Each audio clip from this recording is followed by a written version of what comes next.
2 words, stop the nation. Sit down, boy.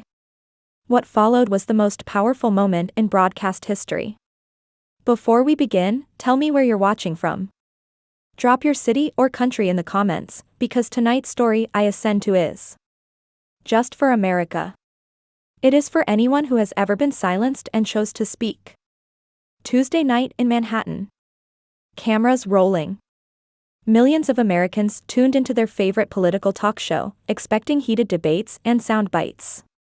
But what they got instead was something nobody saw coming, a moment so raw, so genuine, it stopped the entire country in its tracks.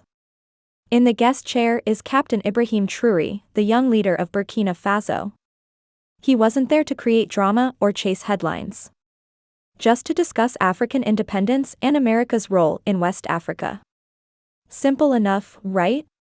Across from him sat Karoline Leavitt, a sharp-tongued former political spokesperson known for cutting remarks and quick comebacks. These two weren't supposed to clash. The producers had planned a civilized foreign policy discussion, but sometimes live television has other plans. 20 minutes in, Captain Traoré was calmly explaining his country's perspective on Western involvement in African affairs. His voice measured, his points articulated, nothing controversial, just facts delivered with quiet confidence. That's when Karoline made the move that would haunt her forever. She leaned forward, pointed her finger directly at him, and with all the arrogance she could muster, snapped 2 words that would echo around the world. Sit down, boy. The studio went dead silent, the host's jaw dropped, and viewers gasped. Social media exploded instantly. But here's what nobody expected. Captain Traoré didn't react the way anyone thought he would. No yelling. No storming off. No raised voice. Instead, he did something far more powerful. He looked at her with the calm that comes from a man who has seen real struggle, real loss, and real leadership. Then he stood not in anger, but with the quiet strength of someone who carries the weight of a nation on his shoulders. Walking to the edge of the stage, he looked out at the stunned audience and began to speak in a voice so soft everyone had to lean in to listen. I come from a place where boys are forced to become men before they learn to dream. The camera zoomed in.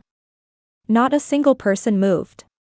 You can call me boy on your stage, but where I come from, boys carry nations on their backs. They fight so others don't starve. They lead because no one else will. Karoline's smirk began to fade.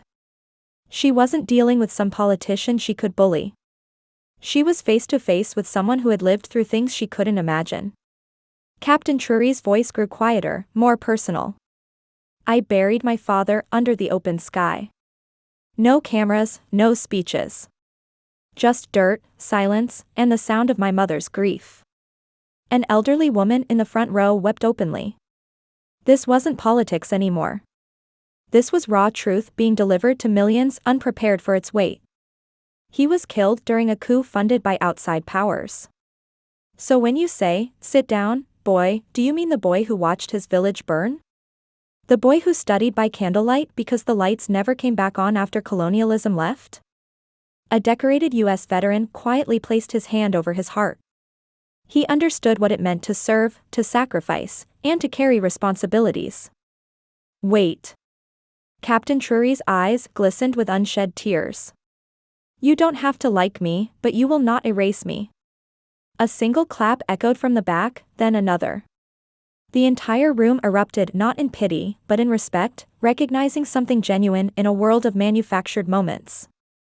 Karoline, for the first time since cameras started rolling, looked small. As applause died down, Captain Traoré chose his next words carefully. When he raised his eyes again, they held something more powerful than anger or hurt. They held love. You see a soldier, but I was raised by a woman who worked with her bare hands. My mother sold firewood and walked miles in worn sandals so I could go to school. She hid her hunger so I wouldn't feel mine. The camera cut to Karoline. Her smirk had vanished completely. She never said, sit down. She said, stand up, even when it hurts. A young girl whispered to her father. He sounds like you, Daddy. Grown men started crying. Colonel Jacob Whitmore, a decorated U.S. Army veteran with white hair and decades of service, stood up. His voice trembled. He's right. I served in Liberia. I've seen what boys like him face. Calling him boy, that's not debate, that's humiliation. What you said dishonors every brave person I served with in Africa. The colonel walked over and extended his hand. Captain, thank you, not just for defending your people, but for reminding us what true leadership looks like. Their handshake brought tears and thunderous applause. Karoline wasn't finished making a fool of herself. Face flushed red. Feeling control slip away, she snapped. Are we seriously pretending he's a saint now? The room recoiled. People gasped audibly. Captain Trary remained calm. It's not about sainthood. It's about humanity. What's next? Karoline barked desperately. We apologize for being Americans? A young black student stood up, voice cracking with emotion. No, you apologize for being cruel. Captain Trary reached into his jacket and pulled out a folded, creased letter, clearly handled with great care. This was written by my younger brother. 2 days before he was killed during a protest. He was protesting for food. Complete silence. People held their breath. He carefully unfolded the letter. He wrote, Big brother, if I die, promise me they won't forget why. His voice remained steady. Despite the weight.